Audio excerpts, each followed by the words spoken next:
So I made a video tutorial about the loading of Elementor and other page builders, and when um, it's not loading when you are in a page and you want to add in some elements or templates or something like that, and it doesn't work.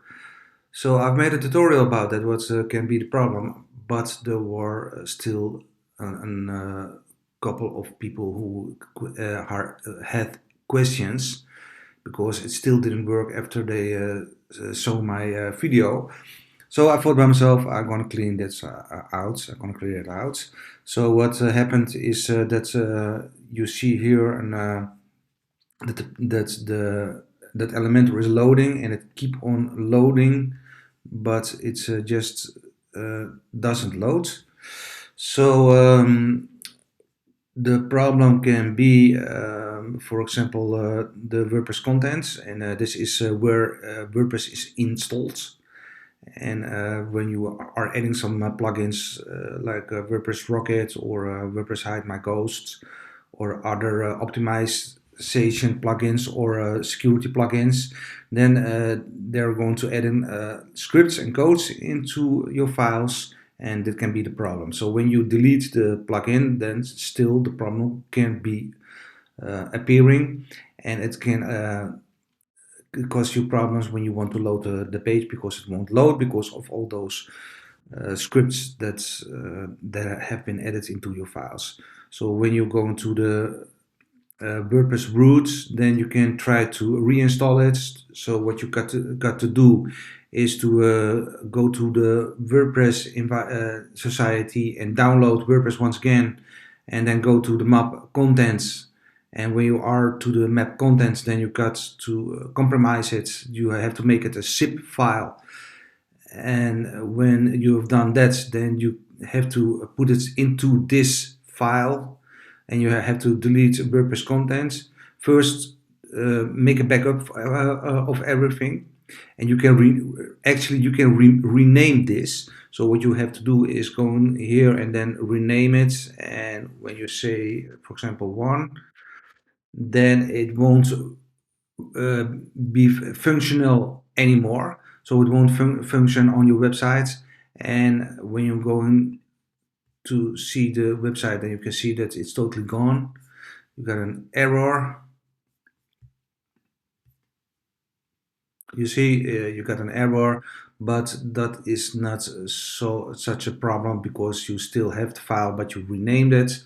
And what you have to do then is go to WordPress org, word, not com. You have WordPress com, but you have also WordPress org.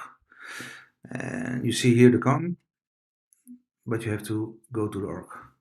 And then you have to download WordPress. And once you have done that, then you can search for that file. So you go to downloads WordPress.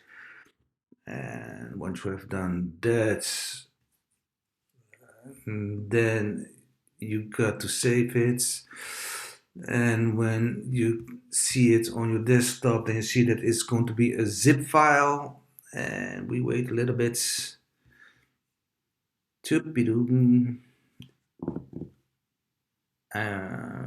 It's not so fast here. I'm in the mountains. On this moment, we have not such a fast internet. I'm living in the Netherlands, so we don't have there we don't have mountains, but here we have. And then when you are going to this file, let's see, let's put it on the desktop. It must be somewhere here. Oh my God, where have you gone? Well, let me see. So here is the WordPress. Let's see, where are you? WordPress. I got too much on my desktop. Well, anyway, let's see. Here it is. So when you open it, then you have to go to that particular file, and here you see WordPress, and then you search for that file, this content file, and you have to put it in another place. Keep things organized. Don't do it the way I do it now. And then you got to comprimate it, and then you have to make it a zip file. And once you have done that, here is the zip file. Then you have to upload it to your files, where usually the file used to be here somewhere. What I showed you, here it is. So you have to upload it. So you have to press the plus button, then upload the other file, and then see if everything works fine. But we are not going to do that. And don't forget to name it WordPress content just the way it says here, without the one and without the dash. So this is very important. And once everything works fine, you have no problems anymore, then you can see that you have done it the right way. But we are not going to do it in this tutorial. So we're going to delete the one and the dash, and we're going to rename it just the way it was. And when we reload the page, then you can see that everything works fine. It should be fine, and as you can see, it works fine. But we still got this problem that Elementor is not loading. So we have to resolve that. And when you can't resolve it in the maps, or when you have just installed a plugin and suddenly WordPress doesn't load, and it doesn't load the page builders, in this case Elementor, then you can be sure that it's the plugin. Now you don't have to delete the plugin, but first what you have to do is go to all the plugins that you have installed. And if you can see here, we didn't install, for example, WooCommerce. So it's not a website that makes shop. It has no shop. So we don't have installed WooCommerce. But when you go into the widgets of, in this case, Happy Add-ons, and when you are seeing here all the widgets, and we're going down, then you can see that by default it toggles on all the WooCommerce widgets. And that is the problem in this case. So we have to disable them. And once we have done that, let's do that. We have to save the whole thing. And the beauty of this Happy Add-ons is once you have made your website, and then you can disable all the not used widgets with one click. Now I don't know, I can find it right now on this moment, but maybe I can show you that another time. But let's keep focus.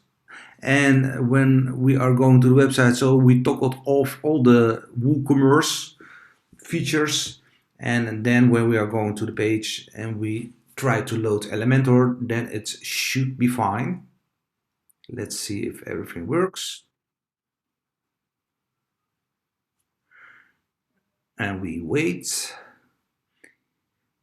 And as you can see, everything works fine. And when we want to add again template or something like that, even if it's from Elementor, it doesn't matter and it doesn't load. But when we toggling off the widgets what have to do with WooCommerce, then everything works fine. So keep that in mind. When you are uploading a plugin, just see if all the widgets are compatible with the things that you have installed in your WordPress environment. Now, there can also be a problem when you're using, for example, a widget. In this, I had, for example, a conflict with Studio Cards, and there's also a plugin, and I have had installed the Studio Cards, and then I had to install another plugin from Studio Cards to using Molly pavements. So I installed both of them because I needed them for the checking out page, but it didn't work. Now, what was the problem? Studio Card was the beta plugin, and the other Studio Card plugin for the Molly add-on was the normal plugin. So I had a beta version and a normal version, and those two had a conflict with each other. So I had to download or upload the Studio Card beta version and the Molly Studio Card Molly plugin beta version. Dus both had to be the beta version. So yeah, that's is what I want to tell you in this story, in this tutorial, this little video. It's a small thing, but it can make a big difference. And watch also the other tutorials that I've made, so you guys can learn something, and I can learn, of course, something for you if you also have a YouTube channel. Okay, that was it for this small tutorial. See you next time. Next time I'm gonna discover all the things about emails, what you can do with emails, leading campaigns, and what the best option is. And you can sit back and relax when you installed all those email and email tools, and then your clients will receive emails while you're sitting on the Bahamas or wherever you want to be. Thanks for watching, and see you next time.